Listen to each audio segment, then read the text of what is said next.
संभल की शाही जामा मस्जिद सर्वे के दौरान हुए दंगे के बारे में सबसे ज्यादा अगर किसी एक्ट की बात हुई है तो वो है places of worship act. Gyanvapi मस्जिद कमेटी ने सुप्रीम कोर्ट में प्लेसेस ऑफ वर्शिप एक्ट से संबंधित मामले में हस्तक्षेप याचिका IA के जरिए अश्विनी उपाध्याय, सुब्रमण्यन स्वामी और अन्य द्वारा प्लेसेस ऑफ वर्शिप एक्ट पर दायर याचिका खारिज करने की गुहार लगाई है। मस्जिद कमेटी ने अपनी याचिका में कहा है कि प्लेसेस ऑफ वर्शिप एक्ट पूरी तरह से वैध है, इसे पूरी तरह से लागू किया जाना चाहिए। प्लेसेस ऑफ वर्शिप एक्ट है क्या, हमें से बहुत सारे लोग जानते हैं, लेकिन इसका यहाँ जिक्र किया जाना जरूरी है जिससे जो लोग नहीं जानते उनको भी पता लग सके। Places of worship act actual में है क्या? अभी बीते कुछ दिनों से मंदिर मस्जिद के तमाम विवाद कुछ ज्यादा ही सामने आ रहे हैं। जब 1991 में देश की सांसद द्वारा पास किए गए उपासना स्थल अधिनियम यानी प्लेसेस ऑफ वर्शिप एक्ट लागू है। असल में ये कानून कहता है कि किसी भी पूजा स्थल जो स्वरूप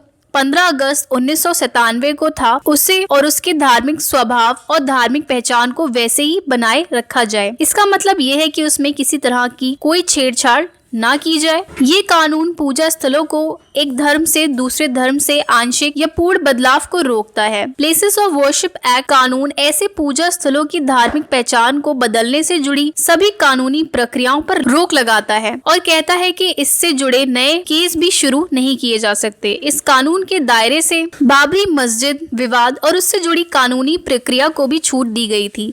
हालांकि इस कानून की भी कई आधारों पर आलोचना होती रहती है, लेकिन ये कानून काफी स्पष्ट है कि किसी भी पूजा स्थल या इबादत गाह का जो स्वरूप 15 अगस्त 1947 को था उसके धार्मिक स्वभाव और धार्मिक पहचान को बदला नहीं जा सकता। अगस्त 2021 में विश्व वैदिक सनातन संघ से जुड़ी 5 महिलाओं ने वाराणसी के सिविल कोर्ट में एक याचिका दायर की जिसमें उनका दावा है कि ज्ञानवापी मस्जिद की परिषद पश्चिमी दीवार के पीछे एक प्रार्थना स्थल मौजूद है और उन्हें साल भर वहां पर पूजा करने की परमिशन दी जाए। याचिका में दावा किया गया कि ज्ञानवापी मस्जिद परिसर में है हिंदू देवी देवताओं की मूर्तियां हैं। 8 अप्रैल 2021 को वाराणसी के सिविल जज ने इन मूर्तियों की मौजूदगी का पता लगाने के लिए वीडियोग्राफिक सर्वे का आदेश दिए। इसके लिए एक एडवोकेट कमिश्नर को नियुक्त किया गया, लेकिन मस्जिद कमेटी ने 1991 को उपासना स्थल कानून के आधार पर इस आदेश को इलाहाबाद हाई कोर्ट में चुनौती दे दी। लेकिन पहले हाई कोर्ट और फिर सुप्रीम कोर्ट ने सर्वे पर रोक लगाने से इनकार कर दिया। बाद में स्थल अधिनियम यानी प्लेसेस ऑफ वर्शिप एक्ट 1991 के मामले में अब ज्ञानवापी मस्जिद और इंतजामिया कमेटी भी सुप्रीम कोर्ट पहुंच गई है। अपनी याचिका में कमेटी ने प्लेसेस ऑफ वर्शिप एक्ट 1991 का बचाव किया है। सुप्रीम कोर्ट में अर्जी दाखिल कर कमेटी ने खुद को भी पक्षकार बनाने की गुहार लगाई है। वाराणसी की ज्ञानवापी मस्जिद कमेटी भी खुद को प्रभावित पक्ष बताते हुए इस मामले में पक्षकार बनना चाहती है।